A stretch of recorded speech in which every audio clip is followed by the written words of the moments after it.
Bueno, queremos en esta mañana hablar de esta serie que es la última semana de la vida de Jesús. Y Jesús fue ungido en Betania y está allí basada en Marcos 14, 3 al 9. Perdona por las diapositivas, pero ya yo soy viejo, no comulgo mucho con la modernidad. Dice este pasaje de Marcos 14, 3 al 9. Pero estando él en Betania, sentado a la mesa en casa de Simón el leproso, vino una mujer con un vaso de alabastro de perfume de nardo puro, de mucho valor. Y quebrando el vaso de alabastro, se lo derramó sobre su cabeza. Entonces algunos se enojaron dentro de sí y dijeron: ¿para qué se ha hecho este desperdicio de perfume? Pues podría haberse vendido por más de 300 denarios y haberse dado a los pobres. Y murmuraban contra ella. Pero Jesús dijo: dejadla, ¿por qué la molestáis? Buena obra me ha hecho. Siempre tendréis a los pobres con vosotros, y cuando queráis, le podréis hacer bien. Pero a mí no siempre me tendréis. Esta ha hecho lo que podía, porque se ha anticipado a ungir mi cuerpo para la sepultura. De cierto os digo que donde quiera que se predique este evangelio en todo el mundo, también se contará lo que ésta ha hecho para memoria de ella. Este pasaje es un pasaje muy conocido, lo leemos y cuando yo era muchacho y también leía, yo decía: wow, qué desperdicio, ¿verdad? Y bueno, veía después la explicación de Jesús y creía entenderlo, pero es algo que tiene una importancia capital. Y realmente en este acontecimiento está sucediendo antes, un poco antes de esa última semana, pero está muy relacionado con lo que sucedió en la última semana. Betania era una aldea que estaba hacia el este de Jerusalén, en la falda del Monte de los Olivos, aproximadamente a unos 13 kilómetros al este de Jerusalén, cuando salías de Jerusalén hacia la ciudad de Jericó. Actualmente esta ciudad se llama Al-Azariyeb, en árabe, en honor a Lázaro, el hermano de María, que fue resucitado por Jesús.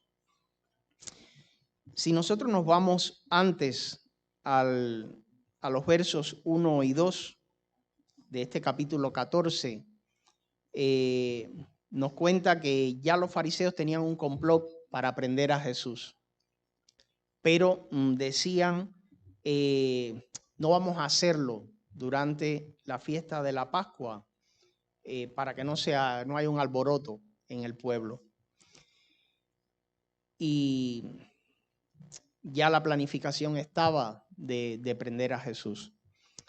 Pero Judas hizo una oferta inesperada por ellos de entregarle.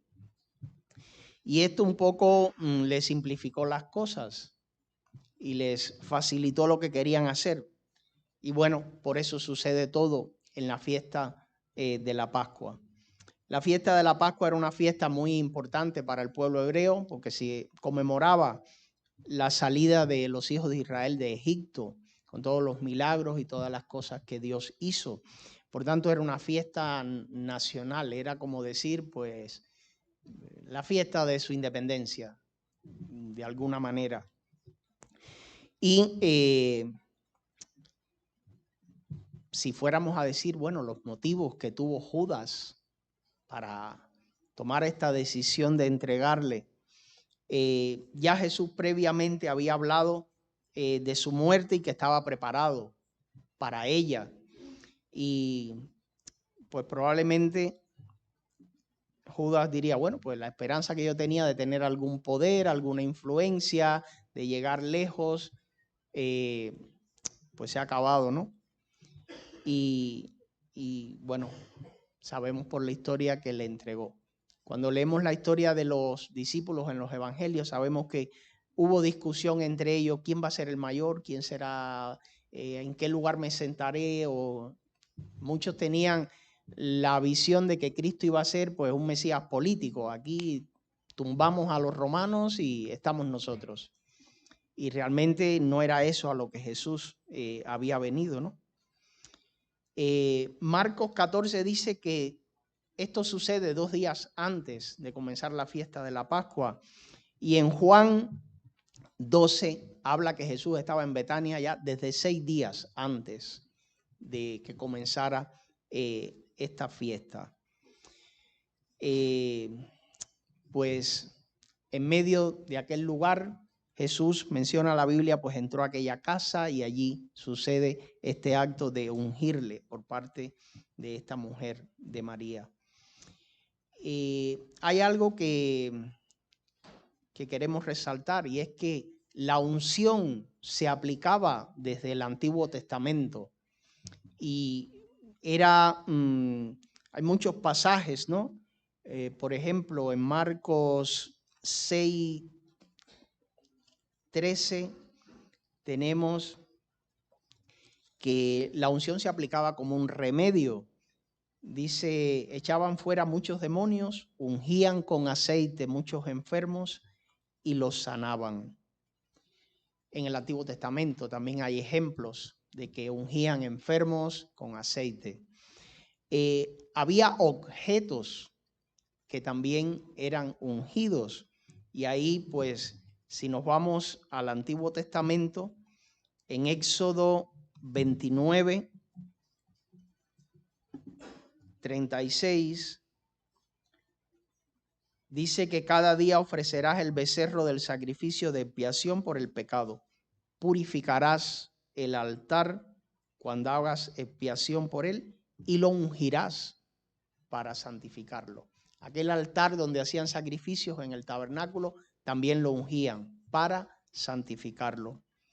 Éxodo 30, 26 menciona, hablando del aceite de la unción santa, con él ungirás el tabernáculo de reunión, el arca del testimonio, la mesa, el candelabro, el altar. Bueno, menciona una serie de objetos que eran ungidos con aceite. Y también la Biblia nos habla de personas que eran ungidas. Y tenemos allí, por ejemplo, en Levítico, ese libro que tanto nos gusta. ¿A cuántos les gusta Levítico? Cuando yo empecé a leer la Biblia, yo siempre pasaba Génesis, Éxodo y me iba a Deuteronomio un poco al final. Y llegaba igual a Crónicas y saltaba los primeros 6, 7 capítulos y seguía. No soportaba Levítico. Pero es un libro tremendo, es un libro tremendo. Ya después pues aprendí a descubrir lo que tenía. En Levítico 8, verso 30, dice que tomó Moisés el aceite de la unción, la sangre que estaba sobre el altar, roció sobre Aarón y sobre sus vestiduras, y también sobre sus hijos y las vestiduras de sus hijos. Así santificó a Aarón y sus vestiduras, a sus hijos y las vestiduras de sus hijos. Si nos vamos a 1 de Samuel, capítulo 10, verso 1, dice que tomó Samuel una redoma de aceite, la derramó sobre su cabeza, lo besó y le dijo algo. ¿Quién era? Al que estaba ungiendo Samuel. A Saúl, cuando le ungió como rey sobre Israel. Y luego en Samuel 16, verso 13. Samuel 16, 13. Dice, Samuel tomó el cuerno del aceite y lo ungió en medio de sus hermanos. ¿A quién? A David, al otro rey que le siguió a Saúl. Y así, si vamos viendo, pues, hombres que Dios usó eran ungidos. Reyes, sacerdotes eran ungidos. Por tanto, la unción tenía un significado, ¿verdad? Y era pues una señal de que Dios les había elegido.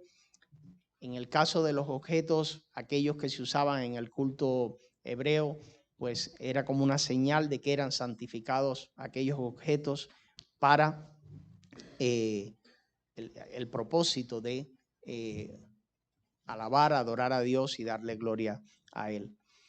Pues Marcos 14:3 menciona que Jesús fue ungido en Betania y dice que estando sentado en casa de Simón el leproso, vino una mujer con un vaso de alabastro de perfume de nardo puro de mucho valor, y quebrando el vaso se lo derramó sobre su cabeza. Estaba buscando el significado de alabastro, qué cosa era, y bueno, era una especie de, una clase de mármol. Por tanto, el vaso, no sé qué tanto valor tendría por ser de mármol, algún valor tendría, pero lo que estaba dentro del vaso era lo que tenía valor. Si llegamos a hacer una comparación con la vida actual aquí, pues ¿cuál es el sueldo promedio de un año en España? No sé, 14.000 euros. Pues imaginaos que alguien ha derramado un perfume que vale 14.000 euros. El sueldo de un año. Casi un año.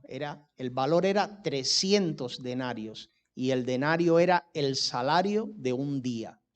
O sea que faltaban 65 días para que se acabara un año. Por tanto, era algo muy costoso, era algo de mucho valor. Lo que hizo esta mujer, María, no fue cualquier cosa. No fue al mercadillo y compró un perfume de 1 euro. No, se fue a Louis Vuitton, compró un perfume de 14.000 euros y lo derramó. La Biblia no dice cómo obtuvo el perfume, pero es haciendo una analogía moderna.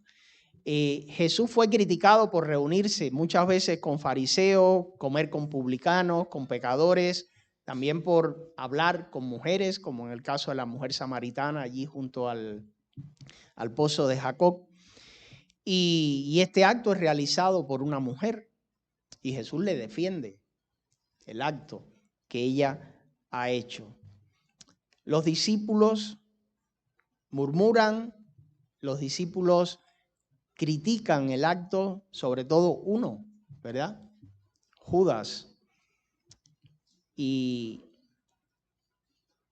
la crítica, humanamente, si le vemos así por arriba, pudiéramos decir, pues es verdad, no está exenta de cierta lógica.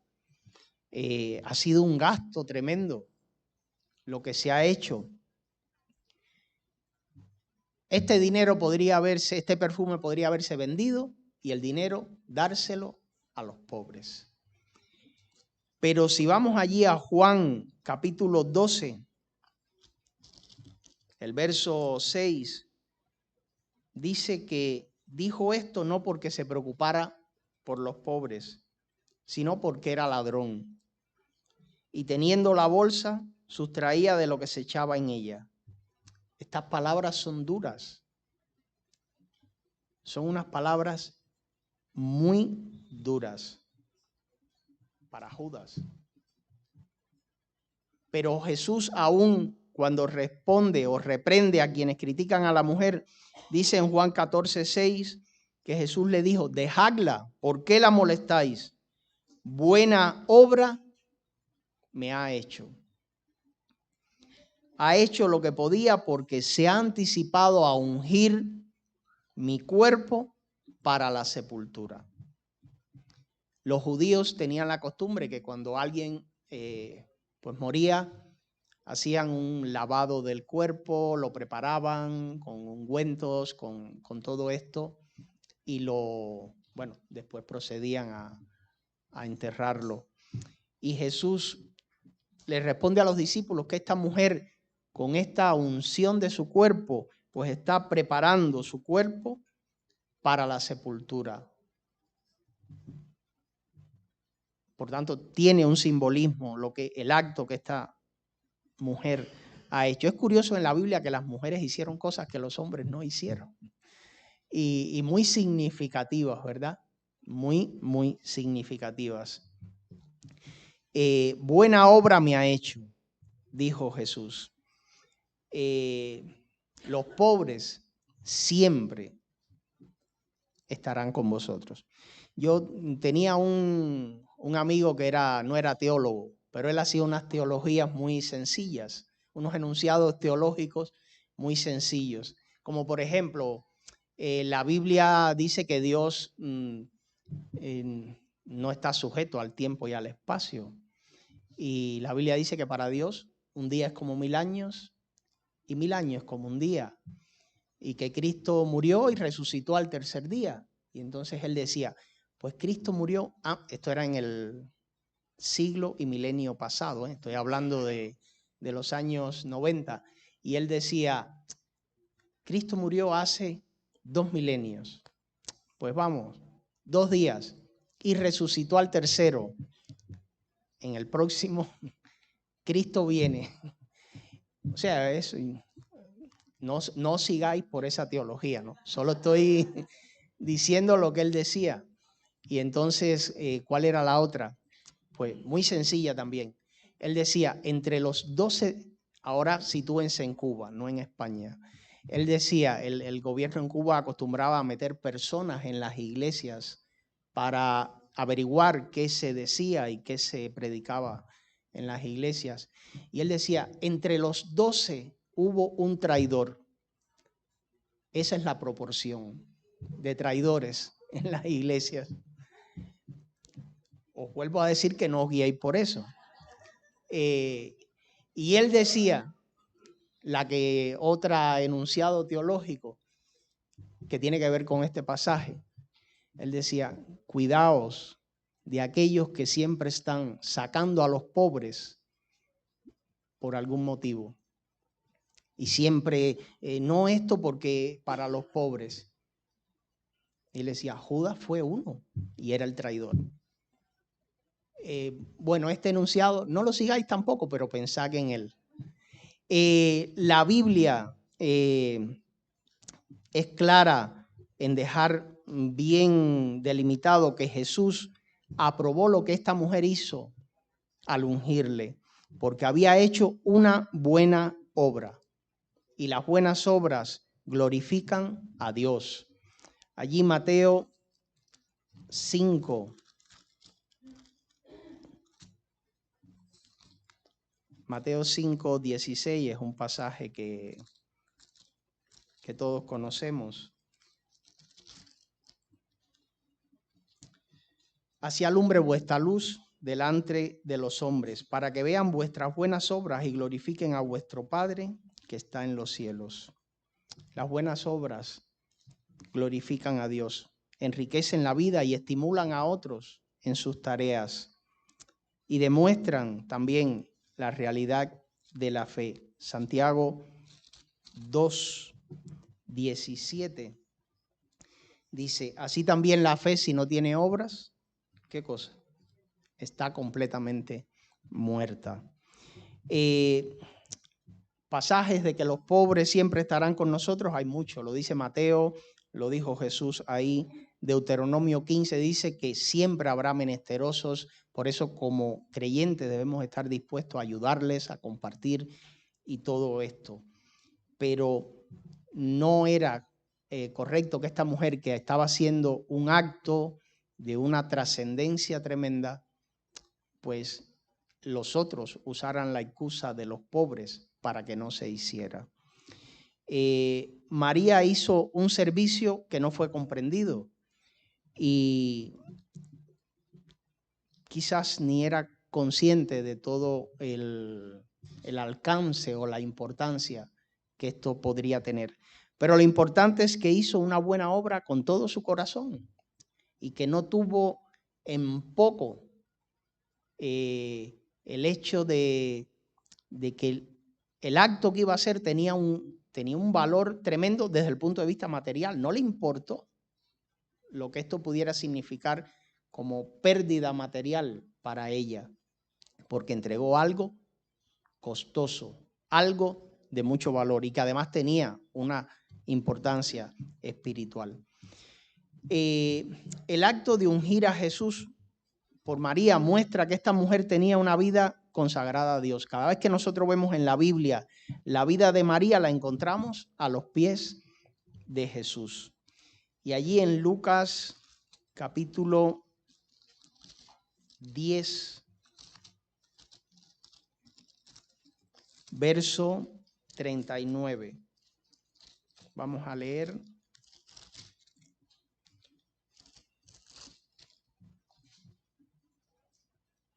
Dice que esta tenía una hermana que se llamaba María, la cual sentándose a los pies de Jesús oía su palabra. La hermana era Marta, ¿verdad?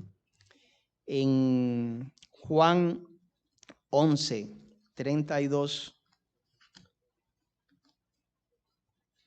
dice el pasaje, María cuando llegó a donde estaba Jesús, al verlo se postró a sus pies, diciéndole, si hubieras estado aquí, mi hermano no habría muerto. Y bueno, este pasaje cuando su hermano murió y todo lo que Jesús hace, ella también hizo la declaración que ella creía en la resurrección y sabía que su hermano iba a resucitar en el día postrero. Y luego en el capítulo 12 de Juan, versículo 3, pues vemos cómo María de nuevo tomando este perfume se postra también a los pies de Jesús. En María nuestro Señor encontró pues una persona con un corazón devoto y entregado y con un amor genuino por las cosas de Dios. Cuando Jesús en todo lo anterior estuvo hablando de su muerte, pues ella lo entendió, porque al ungirle sabía que estaba haciendo un acto, que estaba preparando su cuerpo para lo que vendría después. Aunque no fuera consciente de todo lo que iba a pasar en el futuro y de que tantos años después estuviéramos hablando de lo que ella hizo, sabía que era importante lo que estaba realizando. Estamos en un tiempo en que no nos importa la trascendencia y como sociedad en general, los artistas de hace miles de años les preocupaba el trascender, el hacer una obra que quedara para la posteridad. Hoy en día se habla de arte efímero. Hace ya mucho tiempo, ¿no? Hago una obra de arte y ahí mismo la borro, la destruyo y ya está. Y como creyentes tenemos que tener presente que nuestra vida, lo que hacemos, nuestra fe, no es para que sea algo efímero, sino para que deje una huella en otros. Dice este pasaje de Juan 12, 26, si alguno me sirve, sígame, y donde yo esté, allí también estará mi servidor. Si alguno me sirve, mi Padre le honrará. La verdadera honra viene de parte de Dios, y esta mujer recibió honra de parte de Jesús. Su actitud le distinguió como alguien poderoso en espíritu, alguien que atesoraba la palabra y que esa palabra era su fuente mayor de consuelo y de esperanza. Sabemos que esta mujer pasó por situaciones difíciles como la muerte de su hermano, pero vio lo que hizo Cristo en su hermano. Y la Biblia cuenta también que los fariseos, de la misma manera que ya estaban tramando matar a Jesús, también estaban tramando matar a Lázaro, porque era un testimonio viviente de lo que Cristo había hecho en él, en la vida. Imaginaos qué cosa tan tremenda. Por tanto, había un cúmulo de sentimientos en ella y de situaciones, y seguro que estaría oyendo la murmuración o lo que se pensaba pudiera suceder. En lo personal pienso que la historia de María ungiendo a Jesús previo a esta última semana de su vida muestra que cuando uno tiene una vida consagrada o que tiene intimidad con Dios, esto va a generar un impacto en nuestra vida, y también nuestra vida va a generar un impacto en los demás. A veces no nos damos cuenta, pero allí donde estamos siendo observados y estamos siendo evaluados. Donde estudiamos, donde trabajamos, donde vivimos.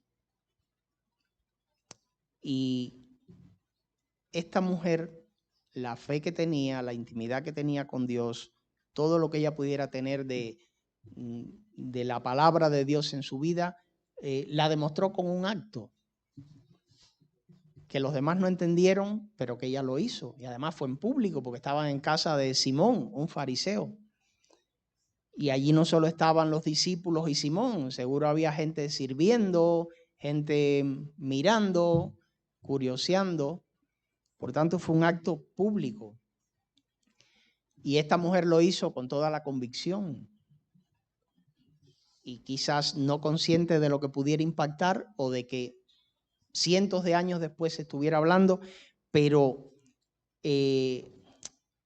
lo que nos muestra la Biblia es que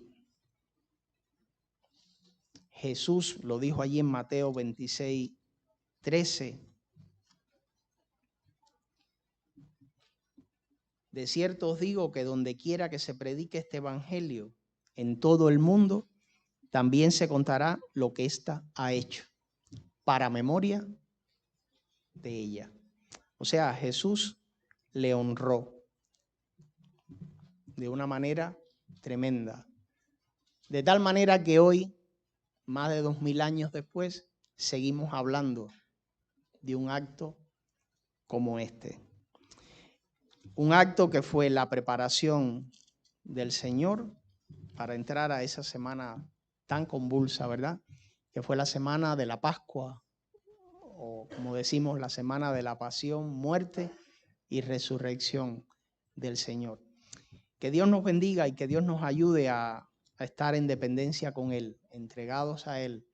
Aunque a veces no sabemos el alcance que pueda tener nuestras acciones hechas en la voluntad de Dios y hechas en sus caminos, pero que lo hagamos siempre, porque no sabemos a cuántos vamos a impactar y hasta dónde va a llegar aquello que hagamos para su gloria y honra. Que Dios nos bendiga.